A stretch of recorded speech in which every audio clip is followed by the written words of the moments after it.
আপনি জোড়া বিক্রি করবেন 500 টাকা, আপনার যে 10টা সারাদিনে 10টা প্যান্ট বিক্রি করলে হচ্ছে কি আপনার হলে 1000 টাকা পকেটে। 1000 টাকা পকেটে বাসায় চলে যাবেন, মাসে 30,000 টাকা ইনকাম।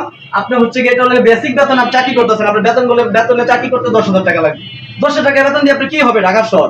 আপনি হচ্ছে কি আমার কাছ থেকে পাইকারি বিজনেস করবেন, আমার কাছ থেকে প্যান্ট নিয়ে 99 টাকা পাইকারি প্যান্ট নিয়ে আপনি বিক্রি করবেন জোড়া 500 টাকা, ডাকে বিক্রি করবেন। আমাদের যে দেখেন গুলিস্তান, যাত্রাবাড়ি, তারপর হচ্ছে সায়দাবাদ, জুরাইন, এইসব জায়গায় আমার এই যে আমার কাছ থেকে প্যান্ট নিয়ে হাটে বাজারে গঞ্জে আমার কাছ থেকে প্যান্ট নিয়ে বিজনেস করতেছে। অনেক ভাই হচ্ছে গিয়ে লাভবান, অনেক ভাই হচ্ছে গিয়ে এখন সাফল্য হয়েছে, আমার কাছে আসে যে ভাই আপনার কাছ থেকে প্যান্টের ব্যবসা করে আমি সাফল্য হয়েছি। এখন দেখেন সবাই আসবেন আমার কাছে, কালার বাই কালার ডিজাইন বাইসা দেখে শুনে নিবেন। এটা দিচ্ছি মাত্র 99 টাকা ভাই। আমার কোয়ালিটি থাকবে, প্যান্ট থাকবে, আপনি বাইসা দেখে শুনে নেবেন। এটা দিচ্ছি মাত্র 99 টাকা ভাই। ব্লুর ভিতরে দেখছেন কত সুন্দর একটা প্যান্ট, স্টিচ হবে মাত্র 99 টাকা। এই যে দেখেন আরেকটা প্যান্ট দেখাইতেছি, হ্যাশ হ্যাশ কালার, তাহলে সেটা দিচ্ছি মাত্র 99 টাকা। এটা দিচ্ছি মাত্র 99 টাকা। এটা হচ্ছে সীমিত অফার ভাই, শীঘ্রই আমার সাথে যোগাযোগ করবেন।